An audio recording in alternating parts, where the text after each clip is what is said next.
Sometimes a man loses everything before he finds himself. When Silas Vance arrived in the Arizona desert with nothing but a worn saddle and stubborn mule, townsfolk saw just another drifter destined to fail.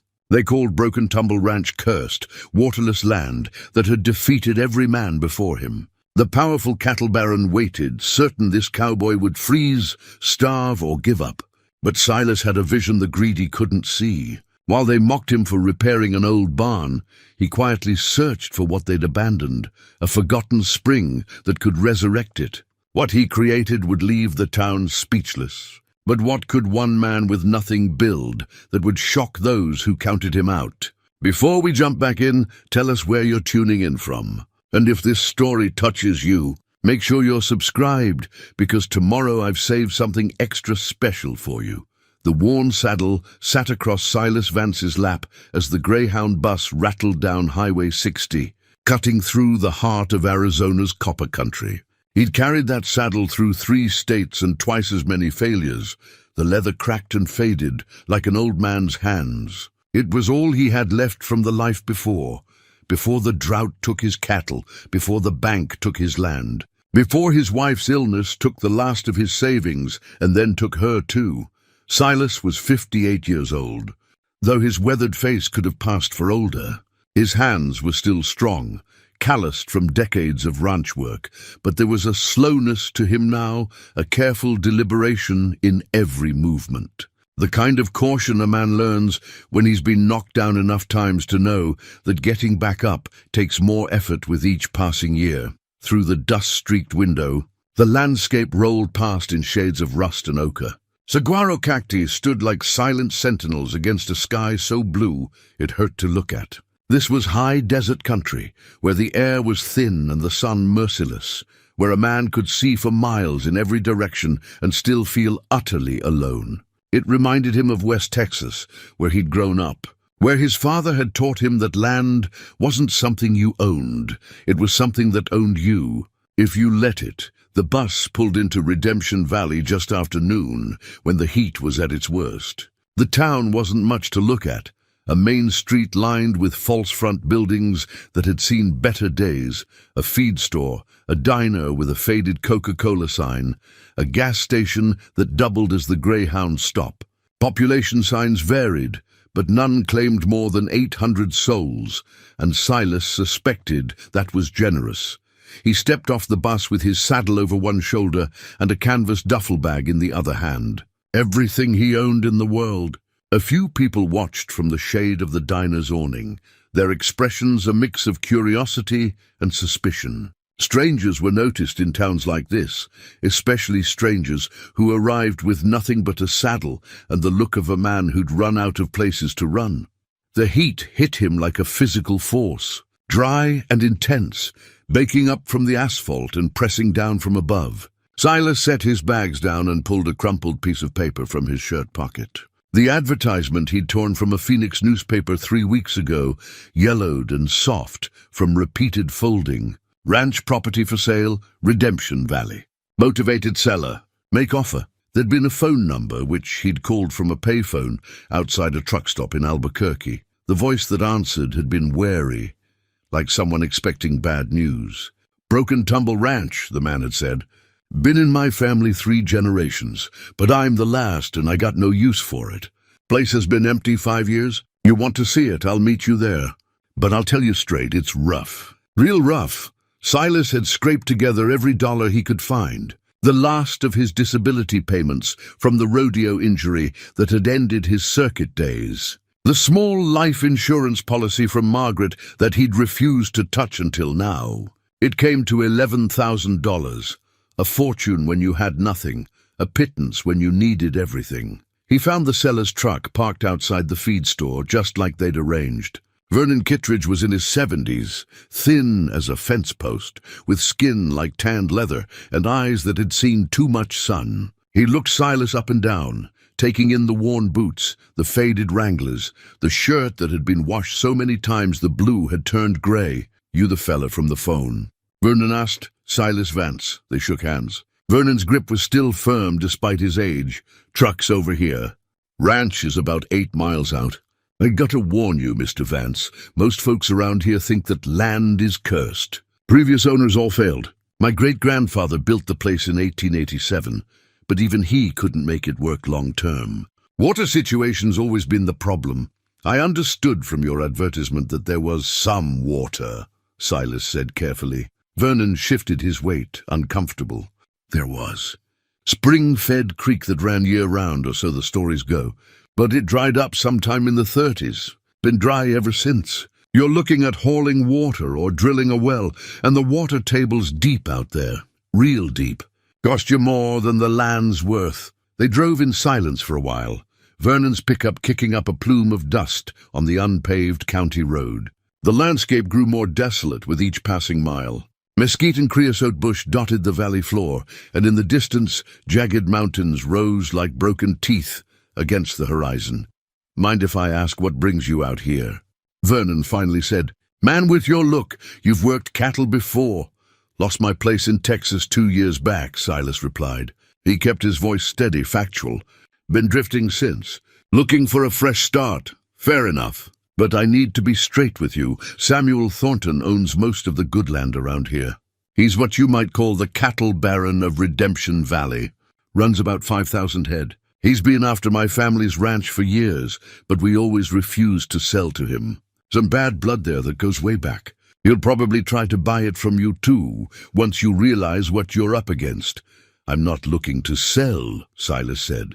Vernon gave him a sideways glance, something like respect flickering in his eyes.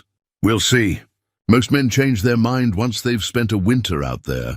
The ranch appeared gradually, emerging from the landscape like something from a fever dream. First came the fence line, broken and sagging, barbed wire rusted and tangled.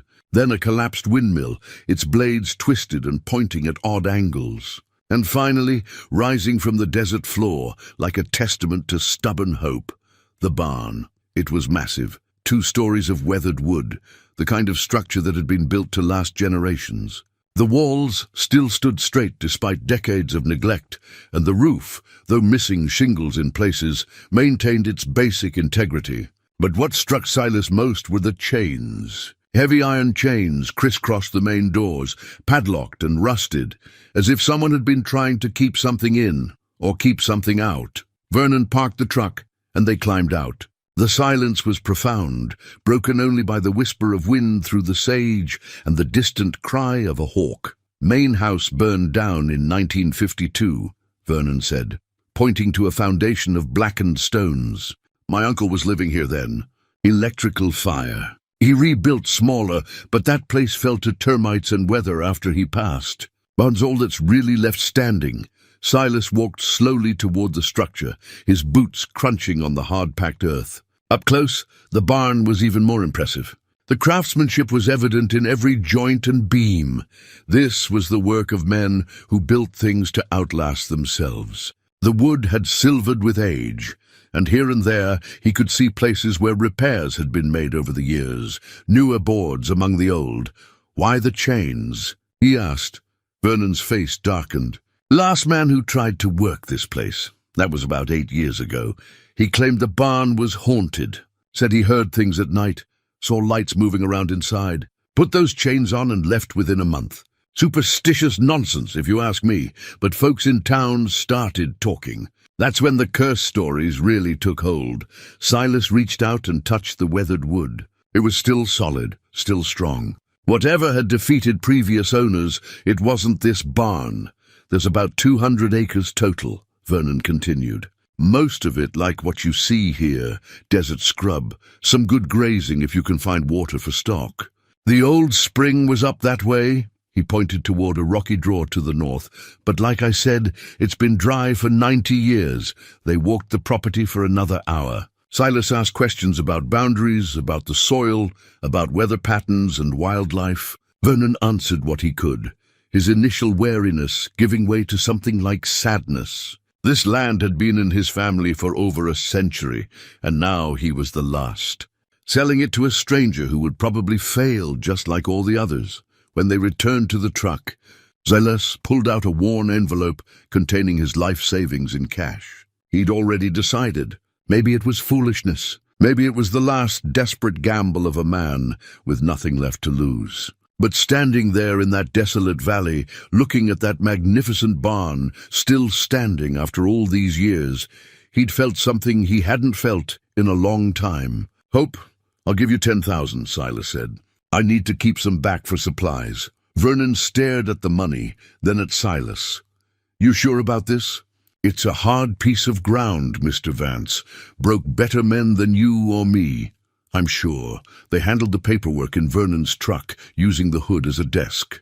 Vernon had brought all the necessary documents, as if he'd known Silas would buy despite the warnings. The deed was simple, straightforward.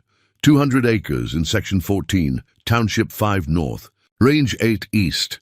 The property lines were described in old surveyor's language, references to rocks and washes that might not even exist anymore. When it was done, Vernon handed over a set of keys to the padlocks on the barn, to an old tool shed Silas hadn't even noticed yet. They shook hands again, and this time Vernon held on a moment longer than necessary. "I hope you make it," he said quietly. "I really do. My great-grandfather loved this land. He always said there was something special about it, something worth fighting for. Maybe you'll find what he saw." After Vernon drove away, trailing dust back toward town, Silas stood alone on his property. His property. The words felt strange, almost unreal. 200 acres of nothing much, a barn that locals thought was haunted, and land that everyone said was cursed. He walked to the barn and examined the chains more closely. The padlocks were old but still functional. It took him 3 tries with different keys before he found the right one. The locks opened with metallic groans, and he unwound the chains slowly, letting them fall to the ground with heavy thuds. The barn doors were on rollers, and despite the years of disuse, they still moved when he put his shoulder against them.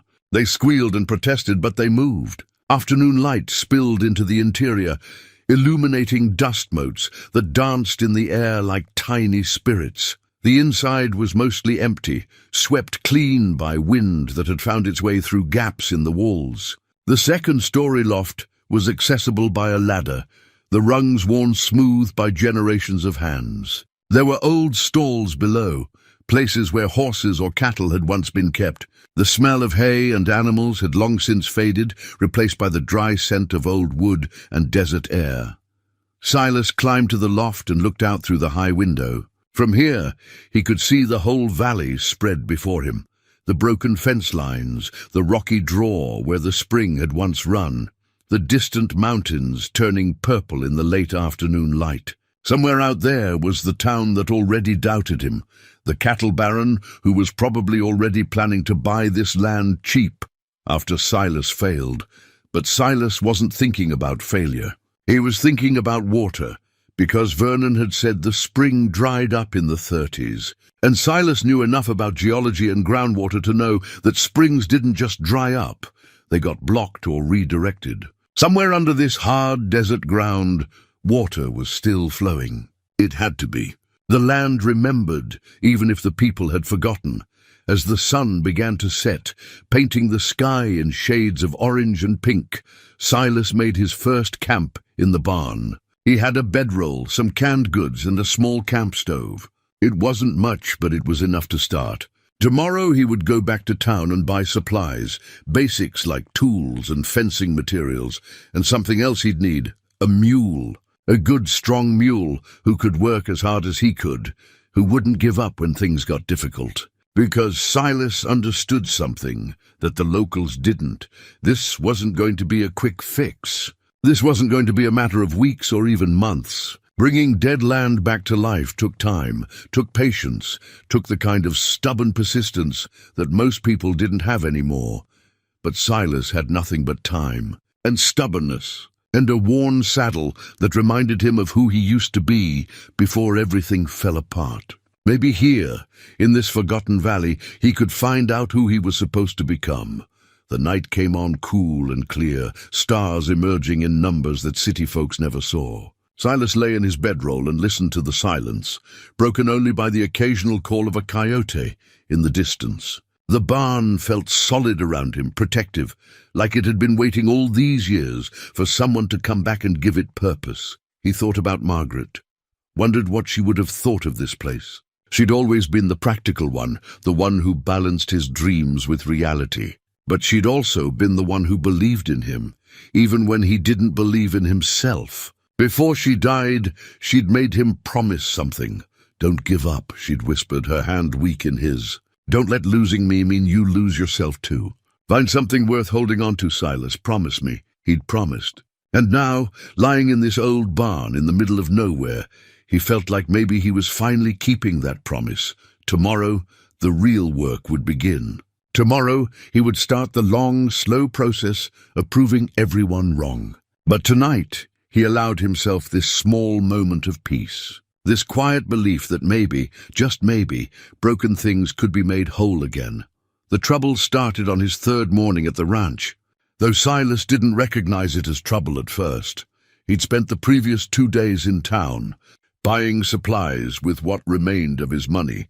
A used mule named Stubborn, appropriate enough, who was 15 years old but still had good years left in him. Tools, a post-hole digger, hammer, nails, wire cutters, shovels, enough lumber to patch the worst holes in the barn roof. Canned goods and dry staples that would last him through the month if he was careful. Water barrels, because until he figured out the spring situation, he'd be hauling every drop. The owner of the feed store, a broad-shouldered woman named Ruth with iron-gray hair, had given him a long look when he'd paid in cash. "You're the one who bought the Kittredge place," she'd said. "Not a question." "Yes, ma'am. Samuel Thornton came by yesterday asking about you. Wanted to know what kind of fool would buy cursed land." She'd wrapped his purchases with practiced efficiency. "I told him maybe the kind of fool who doesn't believe in curses." Silas had thanked her and loaded Stubborn with supplies, leading the mule back out to the ranch on foot. It was an 8-mile walk, but he'd needed the time to think, to plan. By the time he'd reached the property, his legs ached and his shirt was soaked with sweat. But he'd had a clearer picture of what needed to happen first. Now, on the third morning, he was replacing fence posts along the southern boundary when he heard the sound of vehicles approaching. 3 trucks, kicking up dust on the county road, moving fast. They turned onto his property without hesitation, following the old track that led to the barn.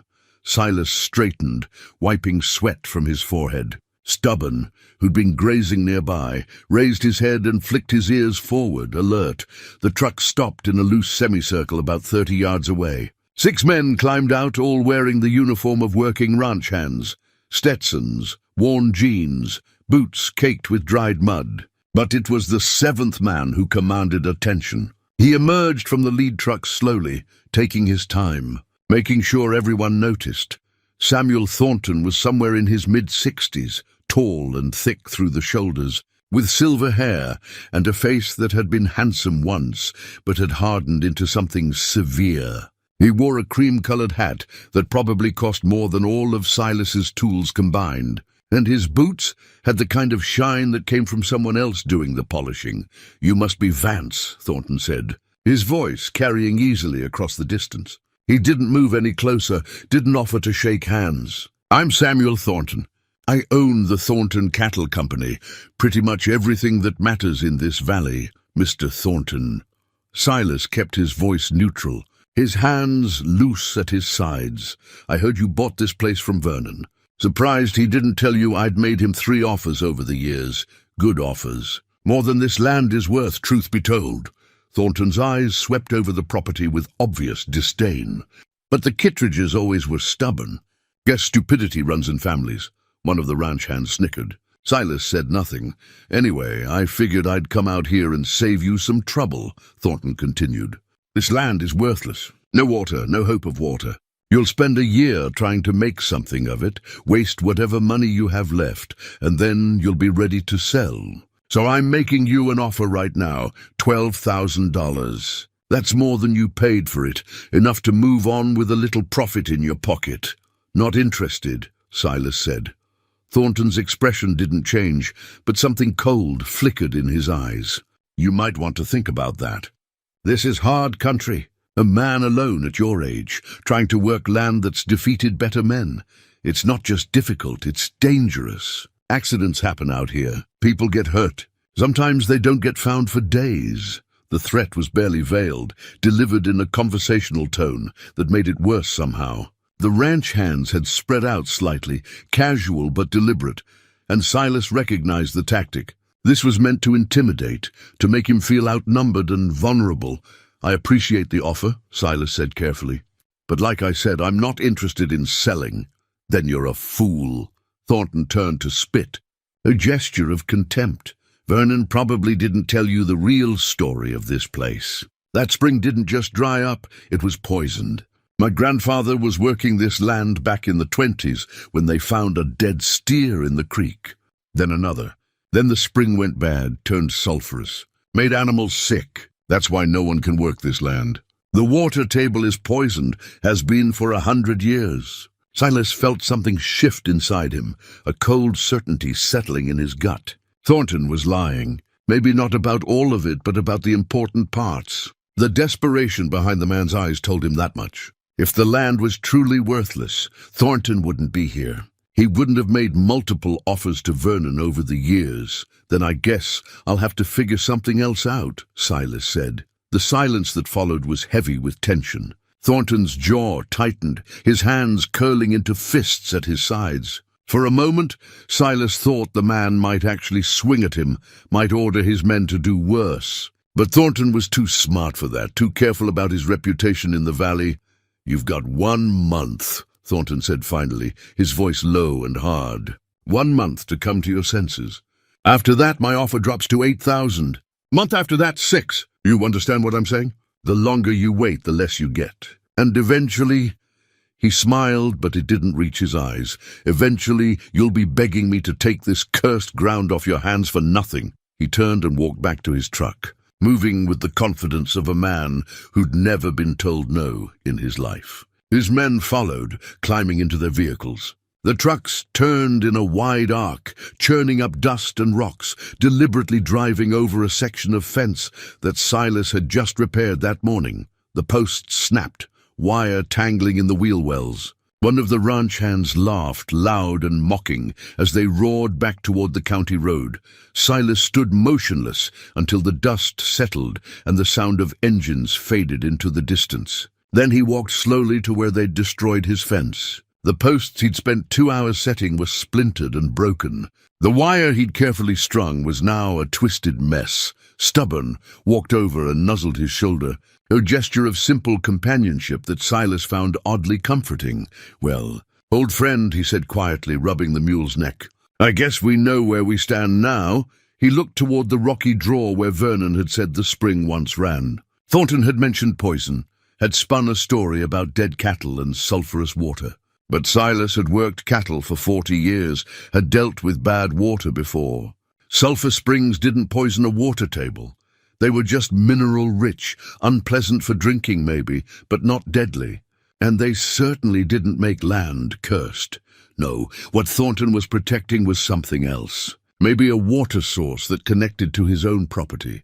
Maybe the knowledge that if someone actually succeeded on this land, it would break the monopoly he'd built in the valley. Maybe just the simple meanness of a powerful man who couldn't stand the idea of someone refusing his offers, whatever the reason. The lines had been drawn. Silas gathered the broken posts and tangled wire, methodically sorting what could be salvaged. His hands moved with practiced efficiency, but his mind was racing. This wasn't just about rebuilding a ranch anymore. This was about survival, about proving that one stubborn man with nothing could stand against a cattle baron with everything. As he worked, he thought about Margaret again, about the promise he'd made. She would have told him to be careful, to think things through, but she also would have understood why he couldn't walk away. Some battles you chose, others chose you. The sun climbed higher, the heat pressing down like a physical weight. Silas's shirt was soaked through, his hat brim dark with sweat. But he kept working, replacing the broken posts one by one, his movements deliberate and unhurried. He'd learned long ago that rushing never helped. Good work took time, took patience, took the willingness to start over when things went wrong. By late afternoon, the fence was repaired again, stronger this time, the posts set deeper. Silas stood back and surveyed his work, then looked toward the rocky draw. Tomorrow he would start his real search. Tomorrow he would begin looking for what everyone said was lost forever. The water was out there. He could feel it in his bones, the same way he could feel a coming storm or the presence of cattle in the dark. The land held secrets, and secrets could be uncovered if you were patient enough, if you paid attention, if you refused to believe what everyone else took for granted. As twilight settled over the valley, turning the sky purple and gold, Silas made his way back to the barn. Stubborn followed, their shadows stretching long across the desert floor. Tomorrow the real work would begin. Tomorrow he would start proving Samuel Thornton wrong, but tonight he allowed himself to feel the weight of what had happened. The threat had been clear, the danger real. He was alone out here, miles from help, facing a man with resources and power, and men willing to do his bidding. It should have been frightening. It should have made him reconsider. Instead, it made him more determined than he'd been in years. Because if there was one thing Silas Vance understood, it was how to be stubborn. How to hold on when letting go seemed easier. How to keep working when every rational voice said to quit. He'd lost everything once before. What did he have left to lose now? The search for water became Silas's obsession, but not the reckless kind that burns a man out. Rather, it was the methodical, patient obsession of someone who understood that answers revealed themselves slowly to those willing to wait. He started by walking every inch of the property, learning its contours and secrets. The land told stories if you knew how to read them.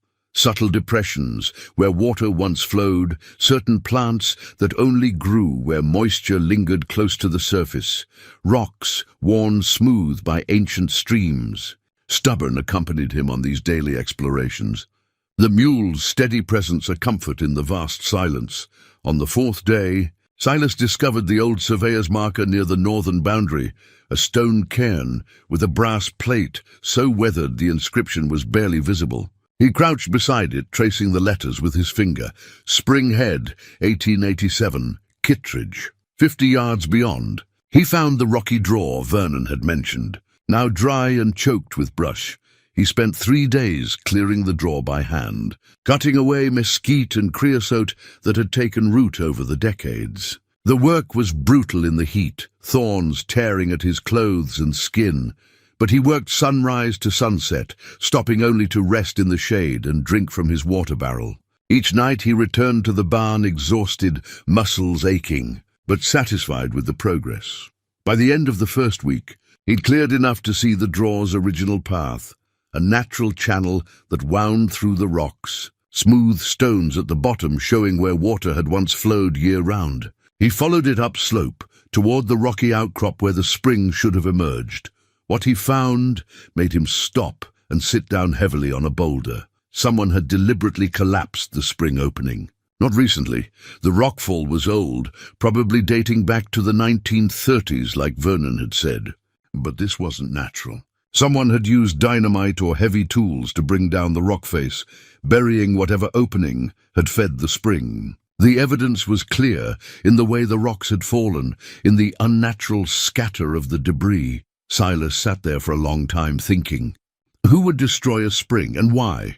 The answer came to him slowly. Water rights. In the desert, water was power, and whoever controlled the water controlled everything else. If the spring fed into a larger aquifer, if it connected to other properties downstream, then shutting it off would concentrate the water elsewhere, would make other ranches more valuable while this one withered.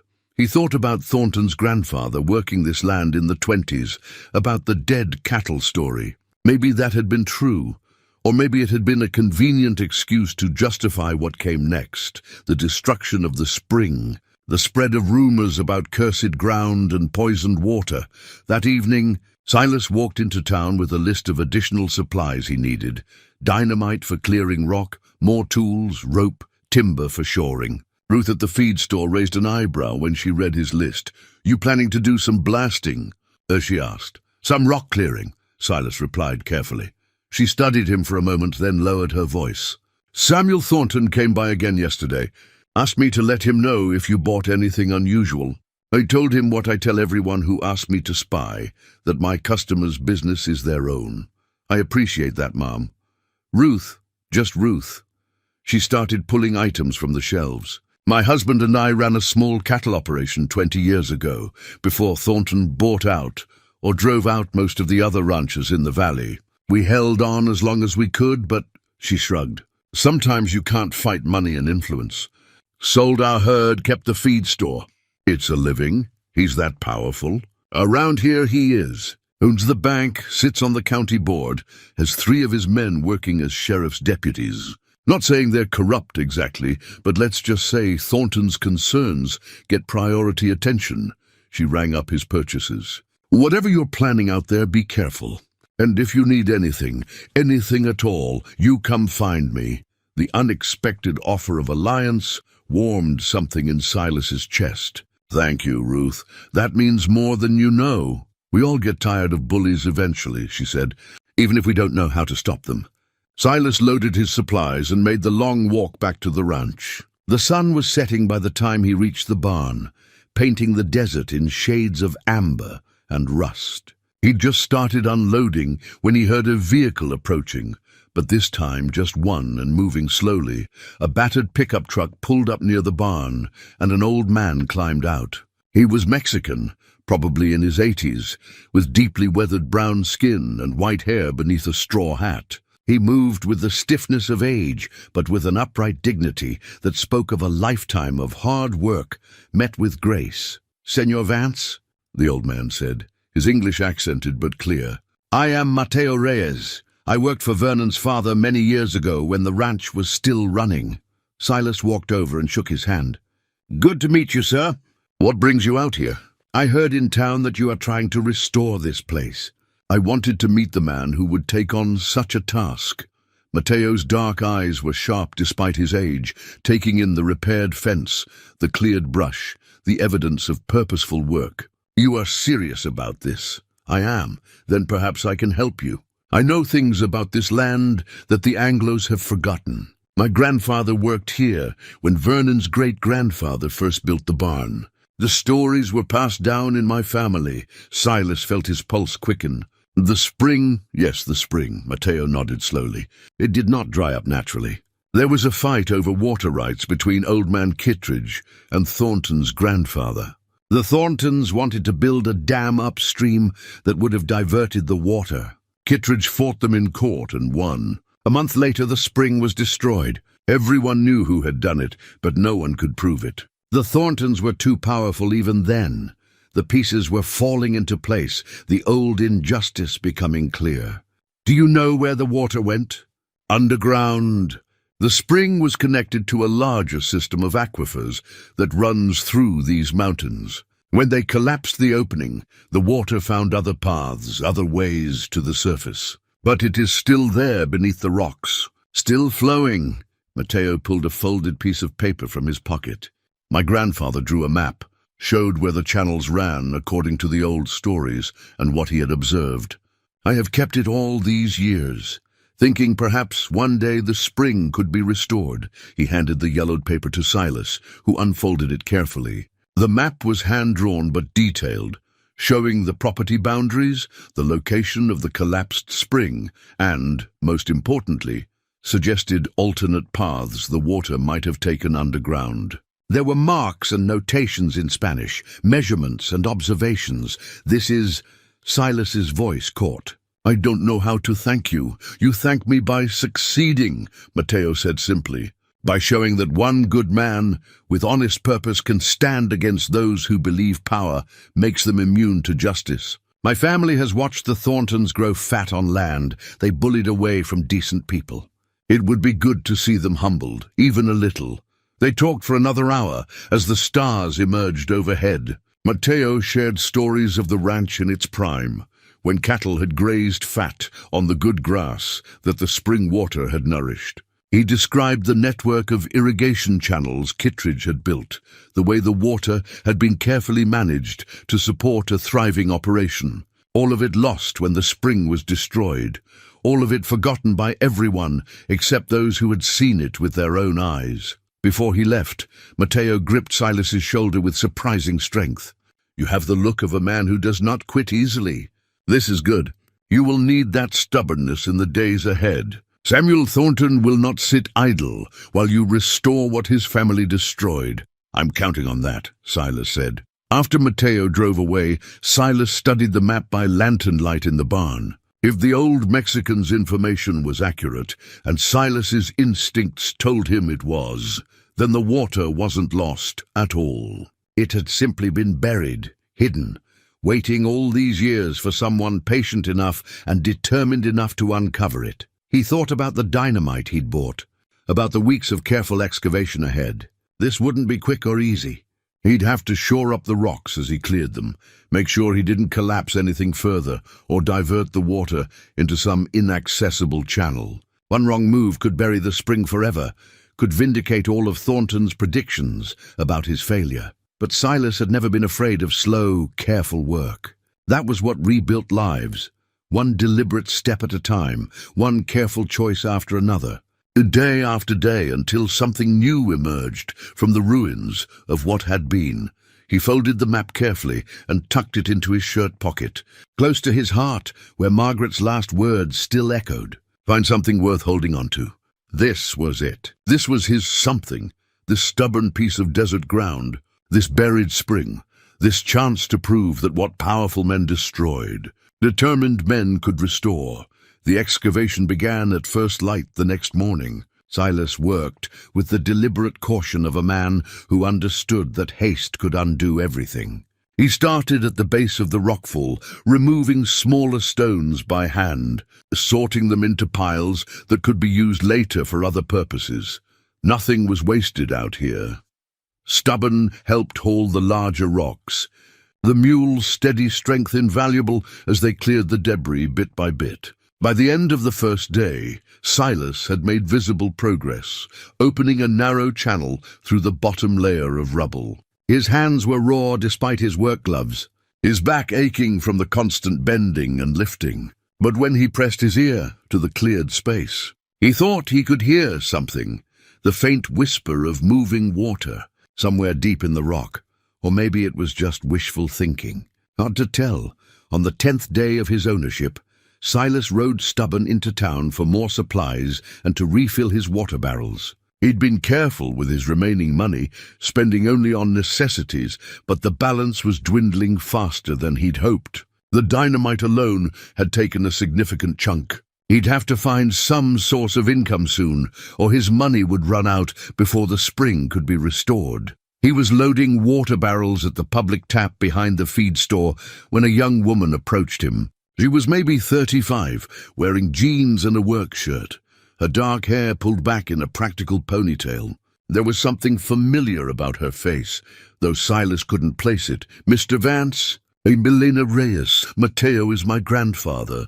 Silas straightened, wiping his wet hands on his jeans. "Good to meet you. Your grandfather was very kind to share what he knew. He told me about the map, about your plans." She glanced around, checking if they were being observed, then lowered her voice. "I wanted to warn you. Thornton's men have been asking around about you. They're trying to find out what you're doing out there, how much money you have left, whether you've had any accidents yet." "I appreciate the warning. It's more than that." Elena hesitated, choosing her words carefully. "My brother Carlos works as a hand for Thornton. He doesn't like it. The pay is good and jobs are scarce around here, but he hears things. Thornton's getting impatient. He didn't expect you to last this long. There's talk about making sure you have some reason to leave. The threat was clear enough." Silas nodded slowly. "I understand. If you need help, practical help, not just warnings, Carlos and I have weekends free. We're not afraid of hard work, and we don't owe Thornton any loyalty beyond a paycheck." She met his eyes squarely. "My grandfather says you're trying to restore something that was stolen from honest people. That matters to us." Silas felt something ease in his chest. He hadn't realized how much the isolation had been weighing on him until this moment, when help was offered freely. "I can't pay much," he admitted. Not until things turn around. We're not asking for money. We're asking to be part of something right." She smiled, and it transformed her face, made her look younger. "Besides, My grandfather says if you actually find that spring, it'll be the most exciting thing to happen in this valley in 50 years. I'd like to see Thornton's face when it happens. They made arrangements to meet the following Saturday. Elena would bring Carlos and some additional tools, and they'd help with the excavation. As she walked away, Silas felt a surge of gratitude so strong it almost brought tears to his eyes. He wasn't alone anymore. The battle wasn't just his. The work continued through the following days. Silas developed a routine. Up before dawn, work the excavation until the heat became dangerous around noon, rest in the shade of the barn, return to work in the late afternoon and evening. He ate sparingly, slept deeply despite the hardness of his bedroll, and thought about water with every waking moment. At night, by lantern light, he studied Mateo's map and made his own notes. He'd begun to understand the geology of the site, the way the rock layers ran, the likely paths water would follow through the porous stone. The spring's original opening had been where two different rock formations met, creating a natural weakness where water could emerge. But when that opening was destroyed, the water would have sought the next easiest exit, according to the map, that might be 30 or 40 feet deeper into the hillside, where another layer of softer rock might have eroded enough to create a passage. If Silas could tunnel carefully in that direction, shore up the excavation properly, he might intercept the flow. It was a gamble. The water might have found a completely different path, might be flowing now into some underground chamber he'd never reach. But it was the best guess he had, based on the limited information available. On Friday evening, as he was finishing his day's work, he heard the sound of a vehicle again. But this time it was different, an older sedan, moving cautiously on the rough road. A moment later, Ruth from the feed store appeared, carrying a covered basket. "Figured you might appreciate a home-cooked meal," she said, climbing out of the car. "I made extra pot roast." Silas was genuinely touched. "You didn't have to do that." "I know. But Elena stopped by the store and told me about her and Carlos coming out to help tomorrow. Thought you might want a decent meal before a big day of work." She handed him the basket, which was still warm. "There's also some biscuits and a jar of honey. And before you say anything about charity, consider it payment for entertainment. Whole town's been watching this situation, and I've got money riding on you lasting at least through winter." Silas couldn't help but smile. "You placed bets?" "Oh, honey, everyone's placed bets. Thornton's so confident you'll fail that he's giving 2-to-1 odds. I put $20 on you being stubborn enough to make it to Christmas. If you do, I'll win $40 and the satisfaction of watching Samuel Thornton pay up. I'll do my best not to let you down." Ruth's expression turned serious. "I mean it, though. Be careful. Thornton's pride is involved now. He made such a show of predicting your failure that if you actually succeed, it'll make him look foolish in front of the whole valley. Men like him don't handle humiliation well." After she left, Silas sat on the barn's front step and ate the pot roast straight from the container, not bothering with plates or formality. It was delicious, tender beef, carrots and potatoes cooked to perfection, seasoned with care. The taste of a meal made by someone who gave a damn about the person eating it. He couldn't remember the last time he'd had something this good. As he ate, he watched the sun set over his property, his 200 acres of supposedly cursed ground. The light caught the tops of the distant mountains, turning them gold and purple. A hawk circled lazily overhead, riding the thermal currents. Stubborn grazed contentedly near the barn, tail swishing at flies. It was peaceful. More than that, it felt right, like he'd finally found the place where he was supposed to be.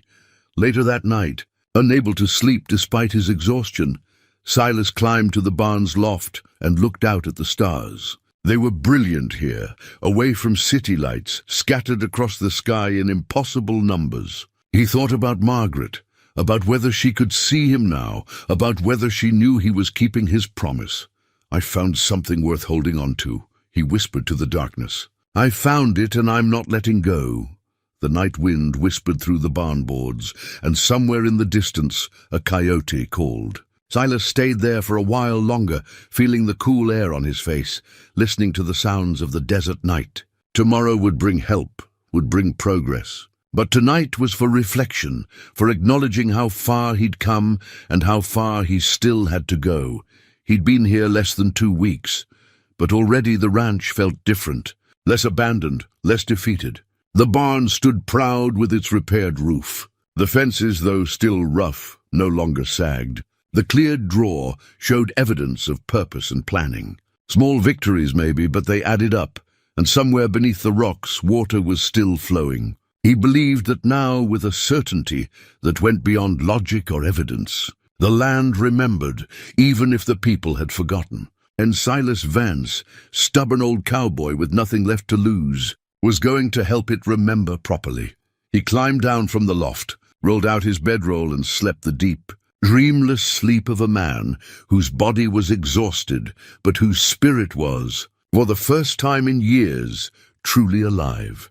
Saturday dawned clear and hot, the kind of desert morning where you could already feel the day's heat gathering strength. Elena and Carlos arrived just after sunrise, in an old pickup truck loaded with tools, water jugs, and what Elena called proper lunch, homemade tamales and fresh tortillas that made Silas's eyes water with gratitude. Carlos was younger than his sister, maybe 28, with broad shoulders, and the quiet competence of someone who'd worked hard, physical labor all his life. He shook Silas's hand firmly and looked him straight in the eye. "Elena told me what you're trying to do. It's about time someone stood up to Thornton." "I'm not trying to stand up to anyone," Silas said honestly. "I'm just trying to make this land work." "Same thing out here," Carlos replied with a slight smile. They spent the morning working together on the excavation, and Silas was impressed by how efficiently the siblings moved, how they seemed to anticipate each other's actions without needing to speak. Carlos had brought rope and a simple pulley system that made moving the larger rocks much easier, and Elena had an engineer's eye for structural stability, pointing out places where they needed to add shoring before going deeper. By midday, they'd made more progress than Silas had managed in the previous 3 days combined. The tunnel into the collapsed spring was now deep enough that a man could crawl inside, though Silas insisted on being the one to do the most dangerous work. If something collapsed, he wasn't going to have someone else's injury or death on his conscience. They broke for lunch in the shade of the barn, passing around water and the food Elena had brought. The tamales were perfect, the masa light and flavorful, the pork inside seasoned with chili and spices that reminded Silas of his time working ranches along the border when he was young. "My grandmother's recipe," Elena said when he complimented them. "She taught me to cook when I was 7. Said a woman who could feed people well would never be without friends or purpose." "Smart woman," Silas said. "She was. Still is, though she's slowing down now."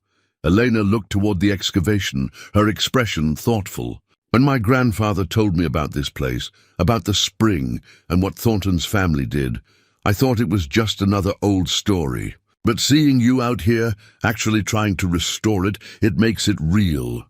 "Makes it matter," Carlos nodded, chewing slowly. "Most people in town, they accept how things are. Thornton owns most of the good land, controls most of the jobs, has most of the power.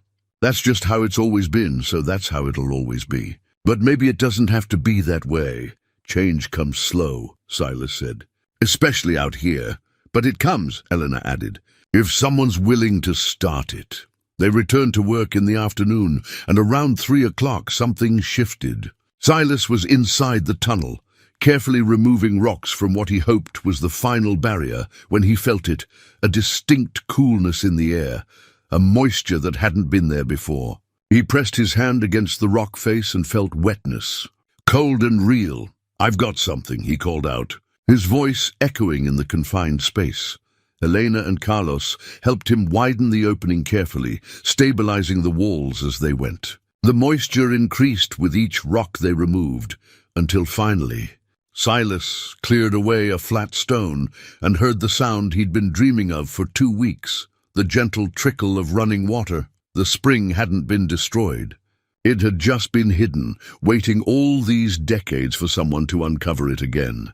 They worked with renewed energy, carefully enlarging the opening without disturbing the delicate equilibrium that allowed the water to flow. By late afternoon, they had a steady stream emerging from the rock face, maybe 2 gallons a minute, cold and clear and sweet. Silas cupped his hands and tasted it, slightly mineral but pure. The best water he'd ever drunk because it represented everything he'd been working toward. Elena actually whooped with joy, her professional reserve cracking to reveal genuine excitement. Carlos grinned and clapped Silas on the shoulder. "You did it. You actually found it." "We found it," Silas corrected. "Couldn't have done this alone." They spent the remaining daylight hours constructing a temporary catch basin and beginning work on a proper channel that would direct the water down through the old draw. The flow was modest now, but Silas suspected that as they cleared more debris and opened the passage wider, the volume would increase. This was just the beginning. As the sun set and Elena and Carlos prepared to leave, promising to return the next weekend, Silas felt something he hadn't experienced in a long time: genuine optimism about the future. Not foolish hope, but the solid confidence that came from seeing progress, from watching plans become reality. After they left, he sat by the emerging spring and just listened to the water. It was a sound that spoke of life, of possibility, of second chances. In the gathering darkness, with just the stars overhead and the whisper of water beside him, Silas felt Margaret's presence more strongly than he had since her death. "You'd like this place," he said softly. "It's hard and it's beautiful and it's stubborn as hell. Kind of like you." The water continued its patient song, indifferent to his words but comforting all the same. The following week brought challenges that tested his newfound optimism. On Monday, Silas discovered that someone had cut his fence lines again. Not just in one place, but in a dozen, systematically, forcing him to spend 2 full days repairing the damage. No note, no confrontation, just the silent message that Thornton hadn't forgotten about him. On Wednesday, a section of the tunnel collapsed, nearly trapping him inside. Only Carlos's careful shoring had prevented complete disaster, but it cost them 3 days of work to clear the rubble and rebuild the supports. The spring's flow continued uninterrupted, but the setback was a reminder of how precarious the whole operation was. On Friday, Ruth warned him that Thornton had been in the feed store, asking pointed questions about how much dynamite Silas had purchased and what he might be using it for. The cattle baron was clearly getting nervous, which was encouraging in one way and dangerous in another. That evening, as Silas worked by lantern light to extend the irrigation channel, he heard vehicles approaching, multiple vehicles moving fast. His stomach tightened. He'd been expecting something like this, but hoping he was wrong. 4 trucks this time, and more men than before. Samuel Thornton climbed out of the lead vehicle, his face dark with anger, even in the dim light. Behind him, his ranch hands fanned out in a loose line, several of them carrying rifles, making no attempt to hide the weapons. "I heard you've been doing some excavation," Thornton said, his voice tight with barely controlled rage. "Blasting rock-digging tunnels.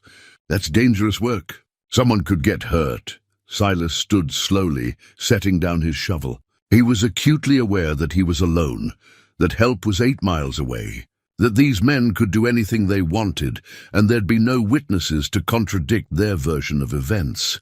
"Just clearing some old debris," he said evenly. "Is that so?" Thornton moved closer, and Silas could smell whiskey on his breath. The man was drunk or close to it, and that made the situation worse. Drunk men with power made poor decisions. "Because I heard something interesting. I heard you found water. I heard you're reopening the old spring." "That's my business." "Wrong." Thornton's hand shot out and grabbed Silas's shirt, pulling him close. "That's my business. That water feeds into the aquifer that runs under my land. You mess with the spring, you mess with my water rights. And I don't take kindly to that." One of the ranch hands raised his rifle, not quite pointing it at Silas, but making the threat clear. The other men moved closer, forming a circle. Silas's heart pounded, but he kept his voice calm, his movements slow and non-threatening. "The spring was here 80 years before you were born," he said quietly. I'm just restoring what someone destroyed. That's not theft. That's justice. Thornton's face twisted with fury, and for a moment Silas thought the man would actually hit him. But then headlights appeared on the county road, a vehicle approaching. Thornton released him with a shove, stepping back. "This isn't over," he hissed. "You're playing a dangerous game, old man. And you're going to lose." The approaching vehicle turned onto the property, Ruth's sedan, moving faster than Silas would have thought the old car could manage. She pulled up near the group and climbed out, her camera phone already raised and recording. "Evening, Samuel," she said loudly, making sure her voice carried. "Didn't expect to see you out here with armed men this late. Looks like quite the welcoming committee. Hope you don't mind me documenting this little visit." The threat was clear. Whatever happened now would be recorded, would have a witness. Thornton's jaw tightened, but he knew when to retreat. He jerked his head toward his men, and they began moving back to their trucks. "We're done here for now," Thornton said. Then directly to Silas, "But you remember what I said. You're going to lose." The trucks roared away, leaving dust and tension in their wake. Ruth lowered her phone and let out a long breath. "Elena called me, said she had a feeling there might be trouble tonight," she explained. "Glad I trusted her instincts." Silas's hands were shaking slightly, the adrenaline catching up with him now that the danger had passed. "Thank you. I don't know what would have happened if you hadn't shown up." "Nothing good," Ruth said grimly. "Thornton's scared. That makes him more dangerous, but it also means you're winning. Men like him only get that angry when they're losing control." As Ruth drove away, Silas stood in the darkness and looked toward where the spring flowed, its soft music continuing undisturbed despite the human drama around it. The battle lines had been drawn more clearly than ever. Thornton wasn't going to sit back and watch him succeed. The real fight was just beginning. The confrontation changed things. Word spread through Redemption Valley faster than wildfire in dry grass, and the town's attitude towards Silas shifted in subtle but meaningful ways. When he came in for supplies, people nodded to him, who'd previously looked away. A few even stopped to talk, asking carefully neutral questions about his progress, offering vague words of encouragement.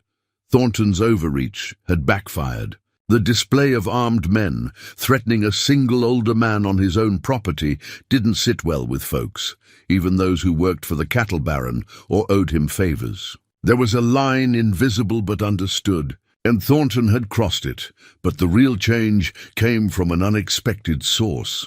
3 days after the confrontation, Silas was working on extending the irrigation channel when an old ranch truck pulled up, not one of Thornton's vehicles, but a private rig that had seen better days. 2 men climbed out, both in their 60s, wearing the weather-beaten look of lifetime ranchers. "Heard you could use some help with your water system," the taller one said without preamble. "I'm Jack Whitmore, ran cattle here 20 years back before Thornton bought me out. This is Pete Chen. He had a place over east until the drought of '06 forced him to sell." Silas wiped his hands on his jeans, uncertain. "I appreciate the offer, but I can't pay." "Didn't ask for payment," Jack interrupted. "Asked if you could use help. Pete and I have been watching Thornton squeeze this valley for too long. Figure if you're fool enough to stand up to him, least we can do is make sure you're not doing it alone." Pete nodded agreement. "Besides, word is you found the old Kittredge spring. I'd like to see that with my own eyes. My grandfather used to talk about that spring. Said it was the purest water in the county before Thornton's people destroyed it. They worked together through the afternoon, the 2 older ranchers bringing experience and knowledge that Silas lacked. Jack had run irrigation systems before and knew how to calculate flow rates and distribution. Pete had a talent for reading the land, for seeing where water would want to go naturally and how to work with those inclinations rather than against them. By evening, they'd laid out a proper plan for the irrigation network, not just a single channel, but a branching system that could eventually cover 20 acres of the flatland below the spring. It was ambitious, maybe too ambitious, but seeing it mapped out made it feel possible. "You planning to run cattle?" Jack asked as they stood looking at their work. "No," Silas said. He'd been thinking about this for days, turning the idea over in his mind. "Orchard and vegetables. Maybe some berries. This water is too precious for cattle. You need acres of grazing land per head. But fruit trees, properly irrigated, you could fit 100 on 10 acres. Vegetables even more. Pete let out a low whistle. That's different thinking. Ambitious. It's also smart, Jack added. Thornton's got the cattle market cornered, but produce, that's something else. You could sell direct in town, maybe even Phoenix if the harvest was good enough. Long way off from harvest, Silas cautioned, but he couldn't help smiling. Having others believe in the vision made it more real. Before they left, Jack turned serious. You need to understand something. What Thornton did the other night, showing up with armed men, that was just a warning shot. He's going to escalate. Men like him always do when they feel threatened. I'm ready for that. No offense, friend, but I don't think you are. Not fully. Jack glanced at Pete, who nodded. Thornton's got the sheriff in his pocket. If something happens to you, if there's an accident or your barn catches fire or you just disappear one night, the investigation will be half-hearted at best. You need insurance, evidence, witnesses, something that makes you too dangerous to eliminate quietly. The words sent a chill through Silas despite the lingering heat of the day. He'd been focused on the work, on the immediate challenges of water and land and growing things. But Jack was right. Thornton played a longer, more ruthless game. What do you suggest? Document everything. Photos, written records, dates and times. Ruth's already doing some of that with her phone, but you need more. You need a paper trail that shows what you're doing here is legal and beneficial, and you need copies held by people Thornton can't intimidate. Jack pulled out a business card. My daughter's a lawyer in Phoenix. Not much she can do about local corruption, but she can file papers, create a legal record. Make it costly for Thornton to move against you directly. Silas took the card. I appreciate this. All of it. Don't thank us yet, Pete said with a wry smile. We're probably just painting targets on our own backs by helping you. But hell, we're old and we're bored, and it feels good to do something that matters for once, instead of just watching the world get smaller and meaner. After they left, Silas sat on the barn step and thought about what Jack had said. He'd been viewing this as a simple battle, man against land, determination against drought, honest work against corrupt power. But it was more complex than that. Thornton wasn't just going to wait for him to fail. The cattle baron would actively work to ensure that failure, and he had resources and connections that Silas couldn't match. Unless he changed the game somehow, unless he made this about more than just one stubborn cowboy with a grudge. That night, by lantern light, Silas began writing. He documented everything from the day he'd arrived. Vernon's warnings about the cursed land, Thornton's threats and visits, the discovery of the deliberately collapsed spring, the progress with the irrigation system. He wrote about Mateo's map and his family's history with the property. He wrote about Ruth's support and Eleanor's help and Carlos's weekend labor. He wrote it all out in plain, simple language, the kind of narrative that anyone could follow and understand. Not legal language, just the truth of what had happened and what he was trying to do. When he was done, it was after midnight and his hand ached from gripping the pen, but he had 15 pages of testimony that told the whole story. The next morning, he made 3 copies at the library in town.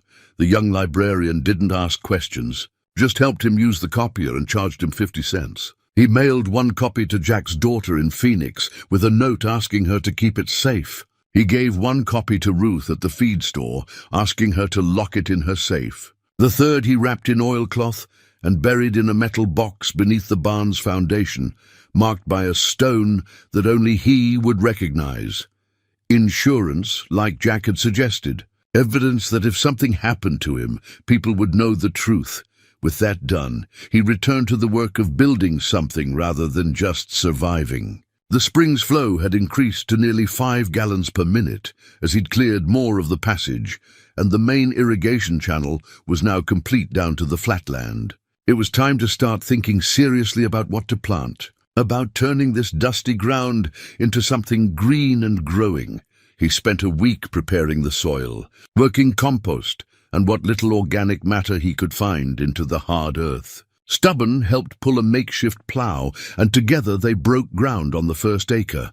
Backbreaking work in the heat, but satisfying in a way that went beyond words. Each furrow was a statement of intent, each turned section of earth a promise to the future. Elena brought him seed catalogues one Saturday, dog-eared and marked with notes. "I talked to a horticulturalist at the university," she explained. "Told him about your elevation, your water situation, your soil type. He recommended these varieties, drought-tolerant fruit trees that would do well with irrigation, vegetables that can handle heat but produce well with consistent water." They spent hours going through the catalogues, discussing options and making plans. Apple trees, apricots, plums, tomatoes, squash beans, maybe some berry bushes along the edges. Each plant was chosen not just for what it could produce, but for how it would contribute to the whole system. Some to provide shade, others to fix nitrogen in the soil. Everything working together. "You're not just building a farm," Elena observed.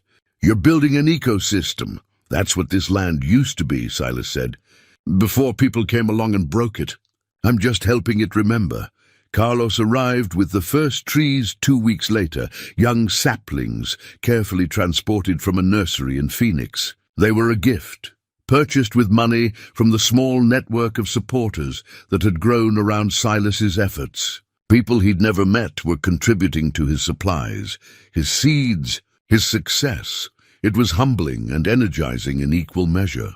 They planted the first trees on a clear morning in early October, when the brutal summer heat had finally broken and the desert air carried a hint of cooler weather to come. Silas dug each hole personally, made sure each tree was properly positioned, and watered them with spring water that had been hidden for 90 years.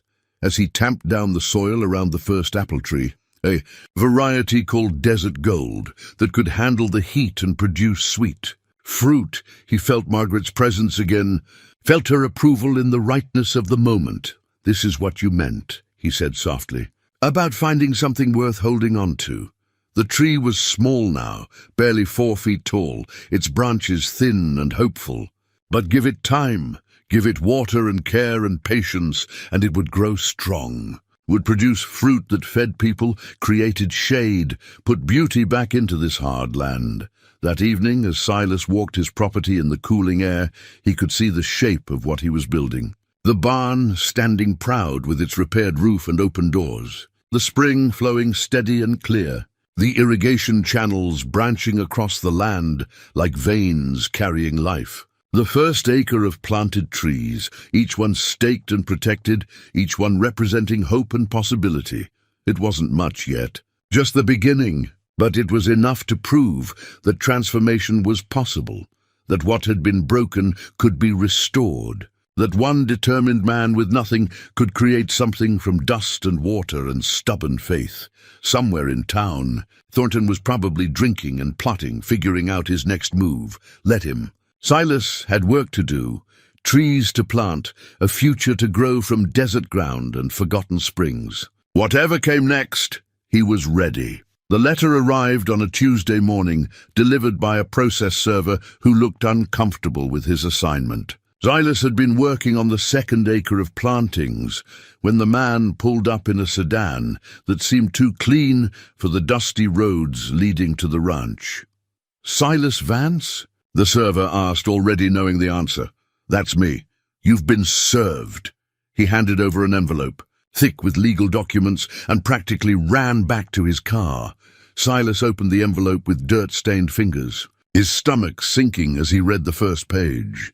Legal jargon, but the meaning was clear enough. Samuel Thornton was suing him for water rights violations, claiming that the restoration of the spring was diverting water from the aquifer that fed Thornton's wells. The lawsuit sought an immediate injunction to shut down the spring, plus damages totaling $50,000. It was absurd. The spring had existed for a century before Thornton's grandfather had destroyed it. But absurd didn't matter in court, especially when one party had money for expensive lawyers and the other was a broke cowboy running on borrowed time. Silas drove into town and called Jack's daughter, the Phoenix lawyer. She listened to his summary of the situation, asked a few pointed questions, then delivered her assessment. "He's using the courts as a weapon," she explained. "Even if his case has no merit, and it doesn't, He can tie you up in legal proceedings for months. Court fees, depositions, expert witnesses, all of it costs money you don't have. He's betting that you'll run out of resources and be forced to settle, which means shutting down the spring and probably selling him the land for pennies. Can we fight it? We can, but I need to be honest with you, Mr. Vance. I'm a family law attorney, not a water rights specialist. You need someone who knows Arizona water law inside and out, and those lawyers don't come cheap. We're talking $10,000 just for a retainer, maybe $50,000 total if it goes to trial. Money he didn't have. Money he'd never have, not in time to matter. How long do I have before the injunction hearing? 2 weeks. Judge will rule on whether to shut down your spring while the case is pending.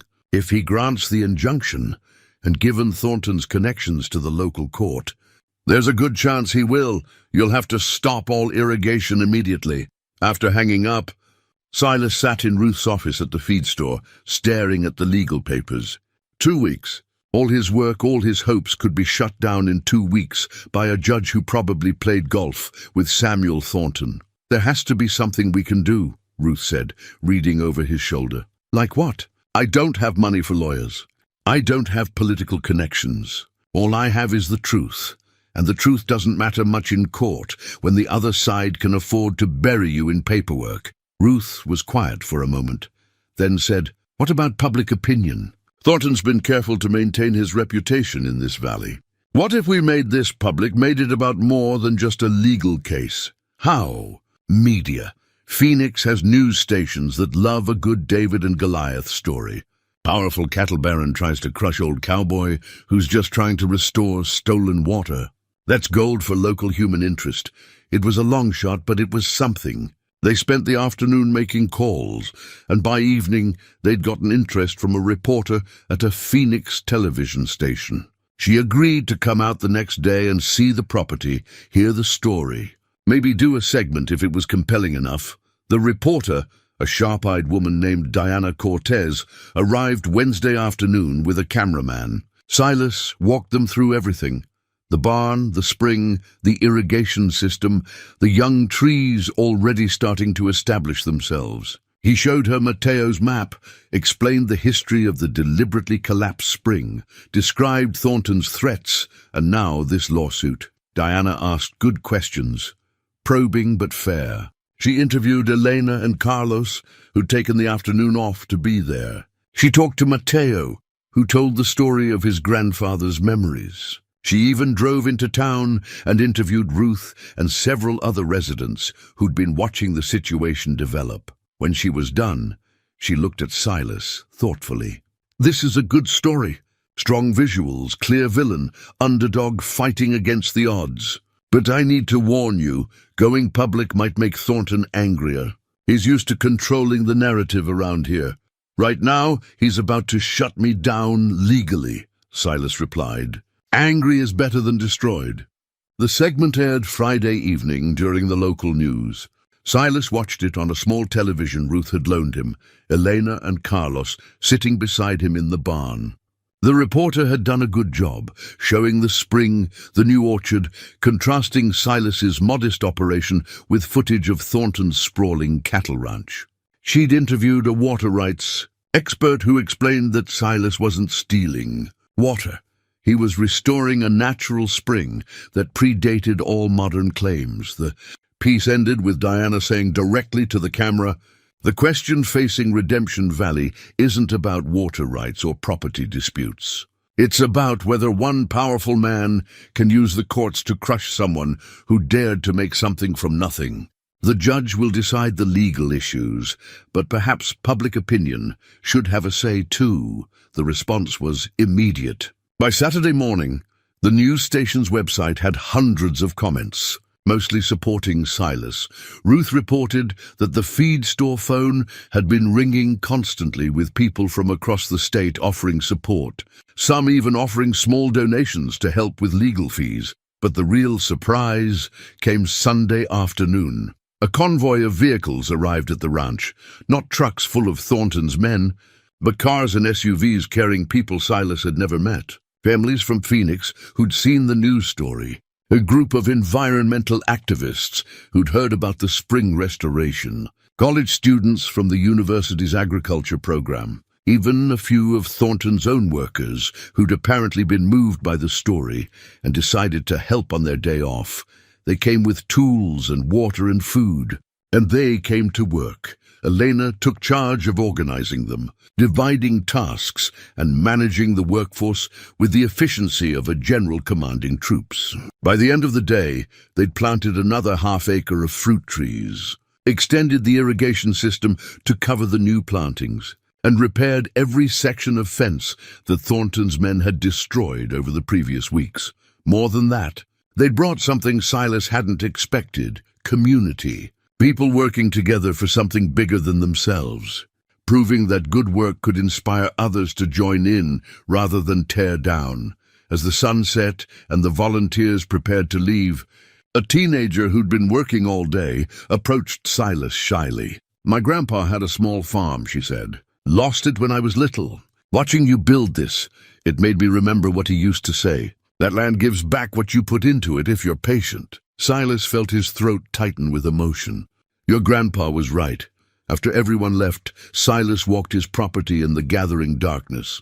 The young orchard stretched before him, rows of small trees that would someday provide shade and fruit and beauty. The spring flowed steady and clear.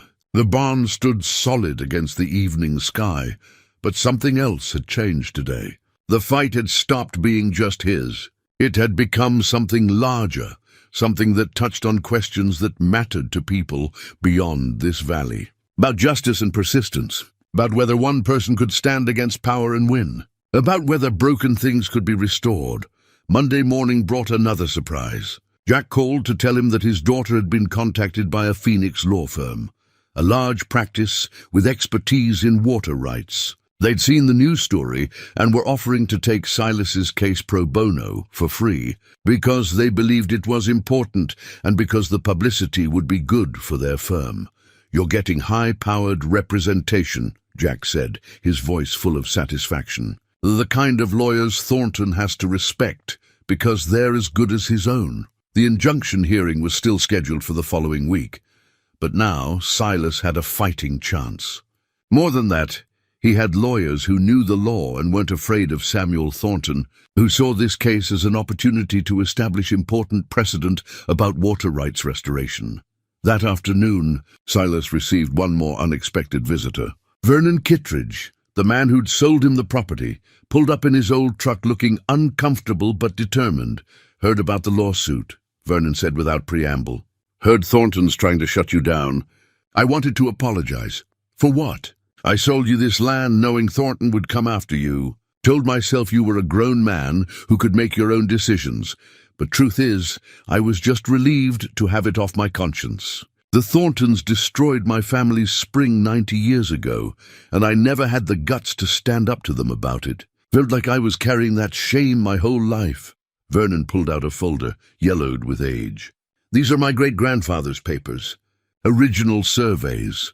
Correspondence about the water rights dispute, even a letter from Thornton's grandfather admitting they'd rendered the spring inaccessible to protect their own interests. It's not quite a confession to deliberate destruction, but it's close." Silas took the folder with trembling hands. "This could change everything. I should have given it to you when you bought the place. Should have done something with it decades ago. But I was afraid. Thorntons have long memories and longer reach."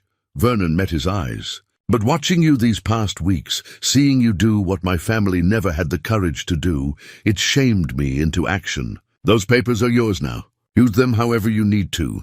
After Vernon left, Silas immediately called the new lawyers and told them about the documents. They were excited, said the papers could be crucial evidence that the spring was wrongfully destroyed, and that Thornton's family had no legal basis for claiming the water rights. That night, Silas lay in his bedroll and stared at the barn's ceiling, his mind spinning. In less than a week, everything had changed. What had seemed like an impossible battle, one broke cowboy against a cattle baron with unlimited resources, had transformed into something winnable. He had lawyers, public support, historical documentation, and a community of people invested in his success. The twist wasn't what Thornton had done. It was what everyone else had done in response. The lawsuit that was meant to crush him had instead rallied people to his cause, had brought support from places he'd never imagined, had turned a personal struggle into a symbol of something larger. Sometimes, Silas thought, the act of standing up mattered more than the standing itself. Sometimes just refusing to be beaten was enough to inspire others to join the fight. Margaret would have loved this. She'd always believed that people were better than they showed, that given the chance, folks would choose right over easy. Lying there in the darkness, Silas could almost hear her voice. "See, I told you. You just had to give them a reason to care. You were right," he whispered to her memory. "You were always right." The spring whispered its steady song outside, and Silas fell asleep, with hope burning brighter than it had in years. The week before the hearing passed in a blur of preparation and growing tension. The Phoenix law firm sent 2 attorneys, Marcus Chen, a senior partner who specialized in water rights, and his associate, a sharp young woman named Sarah Blackwood. They spent 3 days at the ranch, documenting everything, taking photographs, interviewing Mateo and Vernon, reviewing the historical papers. Marcus was in his 50s, methodical and thorough, with the kind of quiet confidence that came from winning cases others thought were unwinnable. He sat with Silas in the barn one evening, going over the strategy. "The key is establishing that the spring existed as a natural feature before any modern water rights claims were filed," Marcus explained. "Vernon's great-grandfather's papers help with that. They show the spring was active in 1887, and they show that Thornton's grandfather acknowledged its destruction in writing. That's crucial, but can we prove they destroyed it deliberately?" Silas asked. "We can prove they benefited from its destruction." After the spring collapsed, the aquifer's flow was redirected to areas where the Thorntons had already staked claims. That's circumstantial, but combined with the historical correspondence, Marcus smiled slightly, it paints a picture that a judge will understand, especially when we add the testimony about recent intimidation tactics. Sarah looked up from her laptop. "The news coverage helps too. It's harder for Thornton to claim he's just protecting his legitimate interests when the public perception is that he's bullying someone who's doing beneficial restoration work. What are our chances?" Silas asked directly. Marcus was quiet for a moment, considering. "In a purely legal sense, we have a strong case. The challenge is that Judge Morrison has known Samuel Thornton for 30 years. They're not friends exactly, but they move in the same circles. Morrison's going to be inclined to see Thornton's side unless we give him a compelling reason not to. So we need to be perfect. We need to be better than perfect. We need to show that you're not just fighting for yourself, but that this case matters for the entire valley, for anyone who's ever been bullied by someone with more power and resources." The night before the hearing, Elena and Carlos came out to the ranch with dinner, a huge pot of pozole and fresh tortillas. Ruth arrived with dessert, and Jack and Pete showed up with their wives. Even Mateo made the trip, moving slowly but with determination. They ate together in the barn, sitting on hay bales and overturned crates, the lantern light casting warm shadows on the old wood. The conversation was light at first, deliberately avoiding the topic of tomorrow's hearing, but eventually the mood turned more serious. "I want to thank all of you," Silas said, his voice rough with emotion. "When I came here, I was alone, had nothing but a worn-out saddle and some foolish hope. You've all given me so much more than help.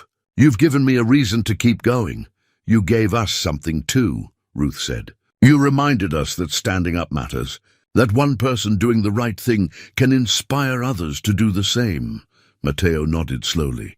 "My grandfather used to say that land has a memory. It remembers who loved it and who hurt it. This land remembers your work, Silas, remembers your care. Whatever happens tomorrow, that doesn't change." After everyone left, Silas walked his property one more time. The young orchard was growing well. Several of the trees already showed new growth, branches reaching toward the desert sky. The spring flowed steady and strong, its volume now up to nearly 10 gallons per minute as he'd continued clearing the passage. The irrigation channels branched across the land like arteries, carrying life to earth that had been barren for decades. If the judge granted Thornton's injunction tomorrow, all of this would have to stop. The trees would die without water. The spring would have to be sealed again. Everything he'd built would wither back to dust. Silas couldn't let himself think about that possibility. Not tonight. Tonight was for remembering why he'd started this, for holding on to the faith that had brought him this far. He thought about Margaret, about the promise he'd made to her. He'd found something worth holding on to, found it and fought for it and built it with his own hands and the help of good people. That had value regardless of what happened in court, but he wanted more than that. He wanted to win, wanted to prove that Samuel Thornton couldn't just take whatever he wanted, couldn't destroy and intimidate and buy his way through life without consequences. Wanted to show that the old ways, hard work, persistence, faith in the land, still mattered in a world that seemed to value only money and power.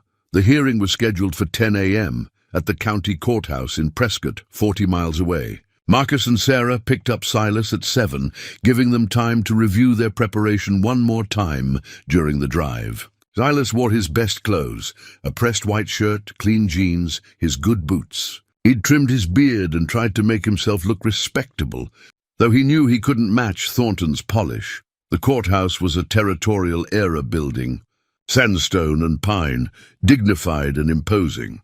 Silas had never been comfortable in official buildings. They always made him feel like he was being judged for something beyond his control. The courtroom was already filling when they arrived. Thornton sat at the plaintiff's table with 3 attorneys in expensive suits, looking confident and relaxed. But Silas noticed tension in the man's jaw, saw how his eyes kept darting toward the gallery. The gallery was packed. Ruth and Elena sat in the front row, with Carlos and Mateo beside them. Jack and Pete were there with their families.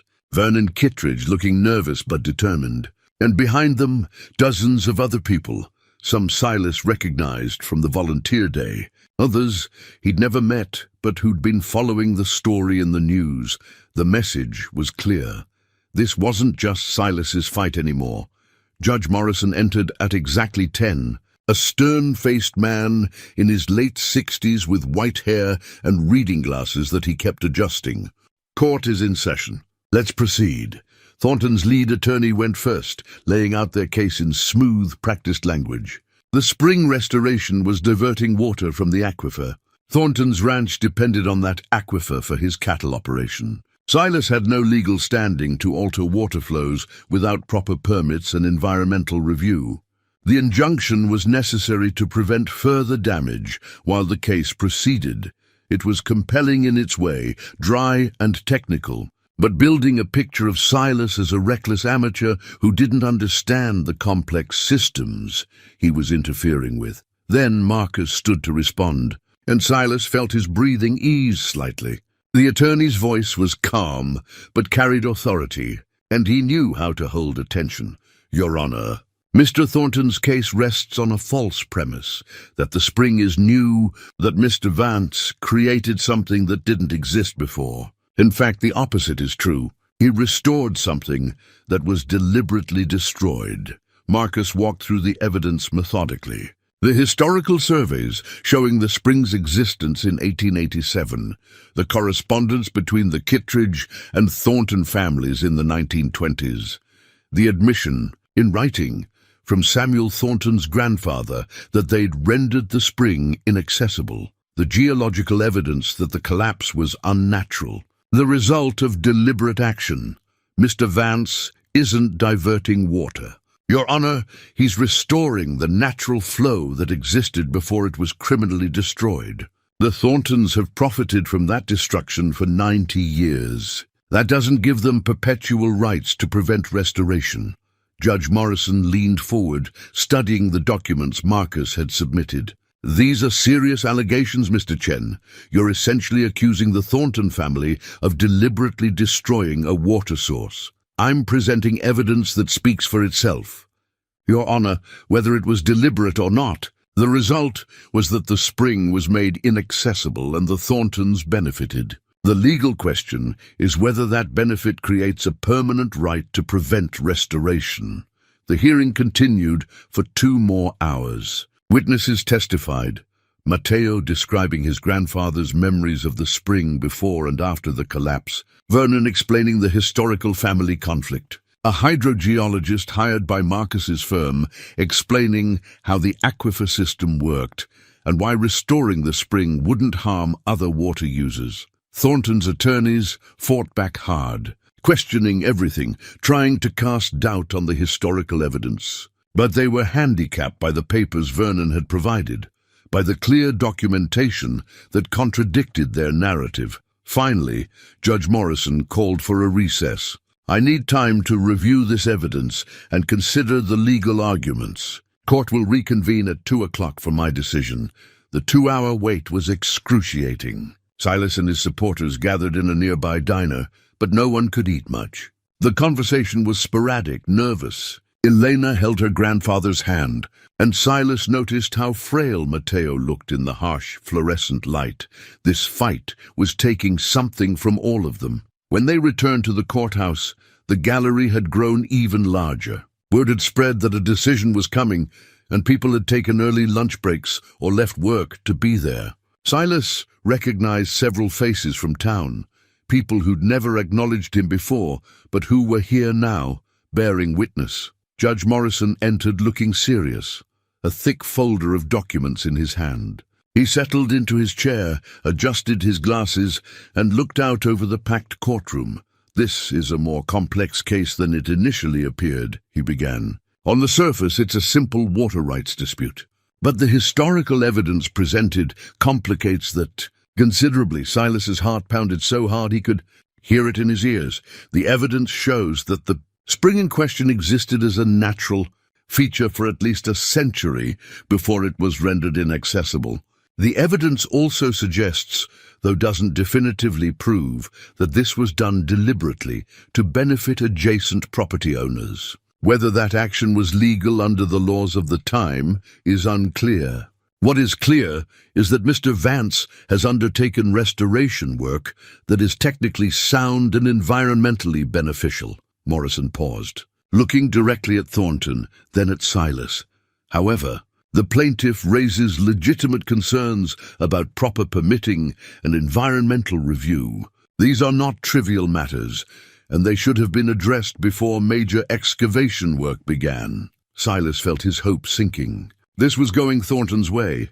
"That said," Morrison continued, and something in his tone made Silas look up, "I find that the historical injustice documented in these records, the destruction of a productive spring that supported agriculture and wildlife, creates a compelling public interest in seeing it restored. Further, the evidence of ongoing intimidation and harassment of Mr. Vance by parties connected to the plaintiff undermines any claim that this lawsuit is motivated purely by legitimate water rights concerns." The judge turned. "To face both parties directly, I am denying the motion for preliminary injunction. Mr. Vance may continue his restoration work, subject to the following conditions. He must apply for and receive proper environmental permits within 60 days. He must allow quarterly inspections by a certified hydrogeologist to ensure his work isn't negatively impacting the aquifer. And he must provide monthly flow reports to the court and to Mr. Thornton." Relief flooded through Silas so powerfully that his knees went weak. Marcus grabbed his arm to steady him, grinning widely. "As for the underlying lawsuit," Morrison added, "I'm inclined to dismiss it with prejudice once Mr. Vance has obtained proper permits. The historical evidence suggests that if anyone has a claim for water rights damages, it would be the Kittredge family against the Thorntons, not the other way around. Mr. Thornton, I suggest you consider withdrawing your complaint." The courtroom erupted in applause, actual applause, which the bailiff had to quiet. Thornton sat rigid, his face flushed red with anger and humiliation. His lawyers were already gathering their papers, preparing for a hasty exit. Outside the courthouse, Silas was surrounded by well-wishers, people shaking his hand and congratulating him. News cameras had gathered, and Diana Cortez was there with her crew, capturing the moment. But Silas found himself looking past all of them, toward the distant mountains where his ranch lay. The spring was still flowing. The trees were still growing. The work could continue. He'd won. Against all odds, against power and money and intimidation, he'd won. Not just for himself, but for everyone who'd ever been told they couldn't stand up, couldn't fight back, couldn't make a difference. For every small rancher who'd lost their land to Thornton's expansion. For Mateo's grandfather and Vernon's great-grandfather and all the others who'd loved this land and lost it to greed. As the crowd celebrated around him, Silas closed his eyes and felt the desert sun on his face. Margaret's words echoed in his mind. Find something worth holding on to. He'd found it. And he'd held on. And somehow, impossibly, he'd won. Silas returned to the ranch that evening to find something unexpected waiting for him. A truck was parked near the barn. Not Thornton's vehicle, but one he didn't recognize. As he climbed out of Marcus's car, a figure emerged from the shadows near the spring. Samuel Thornton stood alone, without his men, without his weapons. He looked older than Silas remembered, diminished somehow by the day's defeat. The two men faced each other in the gathering twilight. The sound of the spring providing a gentle backdrop to their confrontation. "I wondered if you'd come," Silas said quietly. Thornton's jaw worked, pride and anger warring with something else in his expression. "My grandfather told me stories about this place. About the spring. He said it was the best water in the valley, said it could support 10 times the cattle that grazed here." He looked toward the flowing water. "He also told me how he destroyed it. Bragged about it, actually. Said sometimes you had to be ruthless to win. That's what you came to tell me. That your family's proud of what they did." "No," Thornton's voice was rough. "I came to tell you that I was wrong. About the land, about you, about—" He gestured helplessly. "About a lot of things." Silas waited, sensing there was more. "I built an empire in this valley. 5,000 head of cattle, 20,000 acres, more money than I could spend in 3 lifetimes. And you know what? None of it makes me happy. None of it matters." Thornton looked at him directly, and Silas saw genuine anguish in the man's eyes. "I spent 30 years crushing anyone who stood in my way, taking what I wanted, believing that power and control were the same as success. But standing in that courtroom today, watching people applaud your victory, people who hate me, who've feared me for years, I realized something." "What's that?" "That you built something in 3 months that I couldn't build in 30 years. You earned respect, loyalty. People came to help you not because you paid them, but because they believed in what you were doing. Because you treated them with decency." Thornton's voice cracked slightly. "My own men work for me out of fear or necessity. No one came to that courthouse to support me. No one." The silence stretched between them, heavy with implications. Silas thought about everything Thornton had done. The threats, the harassment, the lawsuit that could have destroyed everything. Part of him wanted to throw all of that back in the man's face. To reject this late admission of wrongdoing, but another part of him, the part that had learned hard lessons about grace and second chances, recognized something important. This wasn't just an apology. It was a broken man trying to find his way back to something human. "What do you want from me?" Silas asked. "Nothing. I don't deserve anything from you." Thornton pulled an envelope from his jacket pocket. "I'm withdrawing the lawsuit. This is a signed document to that effect. And He paused, the words clearly difficult. "I'm transferring water rights to 40 acres of my land, adjacent to your property. Good grazing land, with access to the creek that feeds from this spring. Consider it repayment for what my grandfather stole from your predecessor." Silas took the envelope, stunned. "Why?" "Because I'm 72 years old, and I don't want to die being the villain in everyone's story. Because my daughter moved to Oregon 10 years ago and won't speak to me because she's ashamed of how I run my business. Because I'm tired, Mr. Vance. Tired of fighting, tired of being hated, tired of waking up in that big empty house with nothing but money to keep me company." Thornton turned to leave, then stopped. "You're building something real here. Something that'll outlast you, that'll matter to people long after you're gone. That's more than I can say for anything I've done. I hope His voice faltered. "I hope you succeed, truly." He walked back to his truck and drove away, leaving Silas standing alone by the spring, holding the envelope that changed everything. That night, Silas read through the legal documents by lantern light. They were legitimate. Thornton had indeed transferred water rights and 40 acres of prime land. The additional acreage would allow him to expand the orchard, maybe add some pasture land for a few head of cattle in the future. The water rights removed any lingering legal ambiguity about his use of the spring, but more than the practical benefits, the gesture represented something deeper. It acknowledged the historical injustice. It admitted wrongdoing. It chose reconciliation over continued conflict. Silas thought about forgiveness, about whether he had the right to extend it on behalf of all the people Thornton had hurt over the years. He didn't know the answer to that, but he knew that accepting this offer, accepting Thornton's attempt at making amends, was the right thing to do. Some battles you won by fighting. Others you won by choosing not to keep fighting when the enemy offered surrender.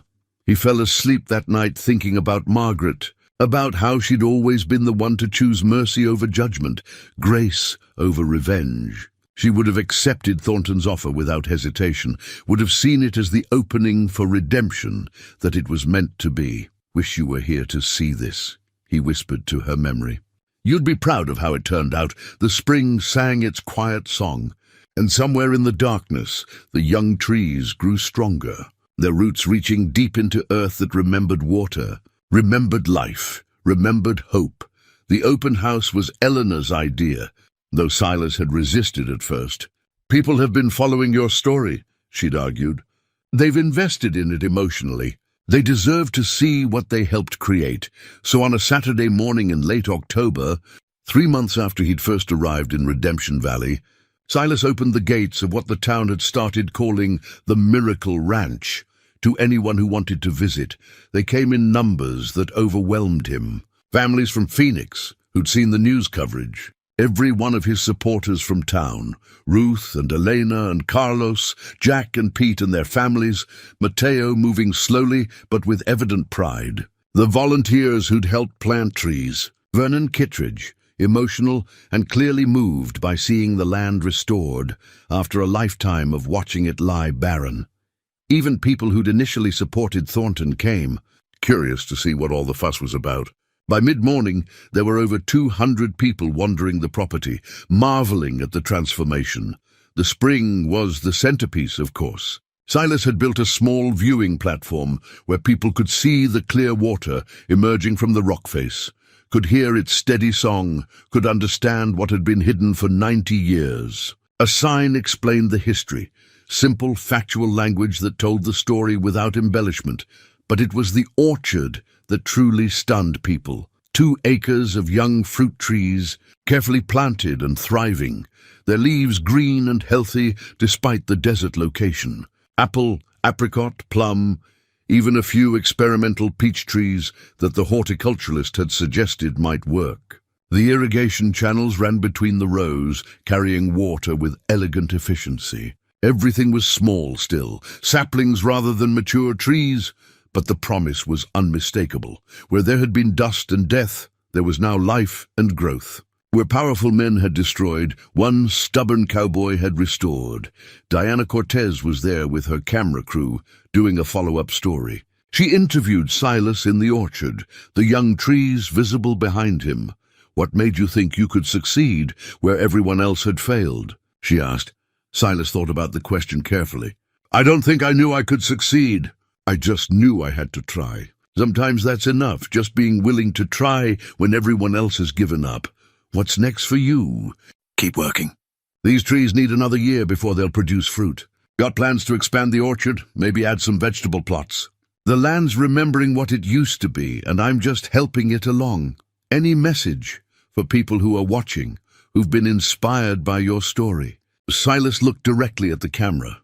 "If you've got something you believe in, something worth fighting for, don't let anyone tell you it's impossible. Don't let power or money or fear stop you. Good work matters. Truth matters. And sometimes one person standing up is all it takes to show others that change is possible." Later in the day, as the crowd began to thin, Samuel Thornton arrived. He came alone, driving his own truck, looking uncertain for perhaps the first time in his life. The people who remained watched with obvious tension. The cattle baron showing up at the scene of his defeat could go many ways. Silas walked over to greet him, and Thornton extended his hand. They shook, and the simple gesture seemed to ease the crowd's tension. "It's remarkable," Thornton said, looking at the orchard. "I never imagined—" He stopped, unable to finish the thought. "Want to see the spring?" Silas offered. They walked together to the viewing platform, two old men who'd been enemies and were now something else, not quite friends, but perhaps moving toward mutual respect. Thornton looked at the flowing water for a long time, his expression unreadable. "My grandfather was wrong," he finally said, loud enough that others nearby could hear. "This should never have been destroyed. What you've done here, restoring it, this is right. This is what should have been done 90 years ago." The admission, public and clear, meant more than any legal document could. It was acknowledgement, witnessed by the community, that the old injustice was real and that restoration was just. As evening approached and the last visitors left, Silas stood by the barn and surveyed everything he'd built. The repaired structure behind him, solid and proud. The flowing spring to the north. The young orchard spread before him. The irrigation channels branching across land that remembered water. Stubborn grazing contentedly near the fence line. Ruth approached, carrying a covered plate. "Thought you might be too tired to cook after all this. It's just leftover pulled pork and coleslaw, but it's yours if you want it." "You're too good to me," Silas said, accepting the plate gratefully. "Nonsense. You've done something important here, Silas.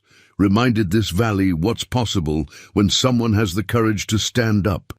That's worth a plate of pulled pork and then some." After she left, Silas sat on the barn step and ate, watching the sun set over his land. The same view he'd seen that first night, but transformed now by everything that had changed. The landscape was the same, but what he'd built on it made all the difference. 3 months ago, he'd been a homeless cowboy with nothing but a worn saddle and fading hope. Now he was a landowner with a thriving orchard, a restored spring, and a community of supporters who believed in what he was building. More than that, he was a man who'd kept his promise to his dying wife. He'd found something worth holding on to, and he'd held on through everything. Threats and lawsuits and doubt and fear. He'd held on, and he'd won. As darkness fell and the stars emerged, Silas thought about Margaret one last time. She'd wanted him to find purpose, to not let losing her mean losing himself. Looking at everything he'd built, he knew he'd honored that request. This ranch, this orchard, this restored spring, they were his promise kept. His grief transformed into something growing and alive. "Thank you," he whispered to the night. To her memory, to the land that had given him back his life. "Thank you for everything." The spring sang its ancient song, and Silas listened. At peace, spring came to the valley with a gentleness that surprised Silas, though he supposed he shouldn't have been surprised by anything the desert did anymore. The harsh winter had passed, not as brutal as he'd feared, but cold enough that he'd spent many nights grateful for the barn's shelter and the small wood stove he'd installed in November. Now it was March, and the orchard was waking up. The trees had survived their first winter, and as the days grew warmer, buds appeared on the branches. Tiny promises of what was to come. The apple trees showed pale pink flowers. The apricots bloomed in delicate white. Even the experimental peach trees, which the experts had doubted, pushed out brave blossoms that caught the morning light. Silas walked through the rows each morning, checking each tree, noting the progress. He'd learned their individual personalities over the months. This one grew faster, that one needed extra attention. Another had a stubborn determination that reminded him of himself. They were his companions now, along with Stubborn, who'd proven as essential to the operation as Silas had hoped. The spring's flow had increased to 15 gallons per minute as the winter snow melted in the mountains. And Silas had used the abundance to expand the irrigation system to the additional 40 acres Thornton had transferred. He'd planted vegetables there, squash and tomatoes, beans and corn, and they were already sprouting, green shoots pushing through the enriched soil. People still came to visit, though less frequently now. The story had moved off the front pages, replaced by newer dramas and concerns. But a steady stream of folks passed through, families on weekend drives, agricultural students interested in sustainable desert farming, the occasional reporter doing a "Where are they now?" follow-up. Elena had taken a job as Silas's part-time manager, helping with the business side of things, permits and regulations, marketing plans for when the first harvest came, grant applications for sustainable agriculture programs. Her organizational skills had proven invaluable, and Silas paid her what he could from the small grants and donations that still trickled in. Carlos worked the land alongside him on weekends, and they'd developed an easy partnership built on shared labor and mutual respect. The younger man had a gift for the work, and Silas had started teaching him everything he knew about reading the land, about understanding what plants needed, about the patience required to grow things properly. Ruth still brought dinner out once a week, though now Silas insisted on paying her, which led to good-natured arguments they both enjoyed. Jack and Pete stopped by regularly to check progress and offer advice. Mateo came less frequently. His health was declining. But when he did visit, his pride in what they'd accomplished together was evident in every word. Even Samuel Thornton had become an unexpected, if distant, ally. He'd started sending his own ranch hands over occasionally to help with heavy work, never making a show of it, just quietly ensuring that Silas had the support he needed.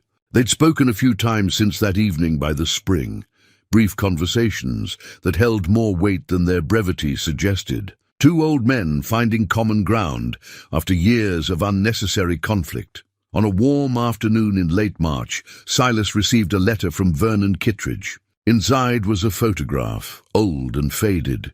The ranch as it had looked in 1920, the barn freshly painted, the orchard in full bloom, the spring visible in the background. Vernon's note was simple. "Thought you'd like to see what it used to be. You're bringing it back. My great-grandfather would have been proud." Silas propped the photograph on a beam in the barn, where he could see it every day. A reminder of what had been, what was lost, and what he was helping to restore. The continuity of it moved him deeply, that he was part of a longer story, that his work connected to those who'd loved this land generations before. The first real harvest came in May, nothing impressive by commercial standards, a few bushels of early vegetables, some strawberries from the experimental berry patch Elena had convinced him to try. But Silas loaded them into Stubborn's panniers and carried them to town, to Ruth's feed store, where they'd set up a small farm stand. People came to buy not because the produce was cheaper than the supermarket, but because it represented something more than food. It represented transformation, resilience, the triumph of vision over cynicism. Every tomato sold was a small victory. Every head of lettuce a reminder that impossible things could become real with enough determination. That evening, Silas sat on the barn step as he had so many evenings before, watching the sun set over the orchard. The trees were taller now, stronger, their roots deep in soil that had remembered how to nourish life. The spring flowed steady and clear. The barn stood solid behind him.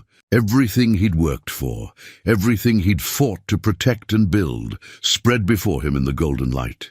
He thought about Margaret, as he often did in these quiet moments. The promise he'd made to her, the promise he'd kept. She'd told him to find something worth holding on to, and he had. This ranch, this land, this community of people who'd rallied around a shared vision of what was right and good. Sometimes a man loses everything before he finds himself. Silas had lost his cattle, his land, his wife, his old life. But in losing everything, he'd found something more valuable. Purpose, community, the satisfaction of building rather than just surviving. He'd found that second chances existed for those willing to work for them, that redemption was real if you were stubborn enough to pursue it. The desert evening was cooling now, the stars beginning to emerge. Stubborn wandered over and nuzzled his shoulder, a gesture of simple companionship that never failed to comfort.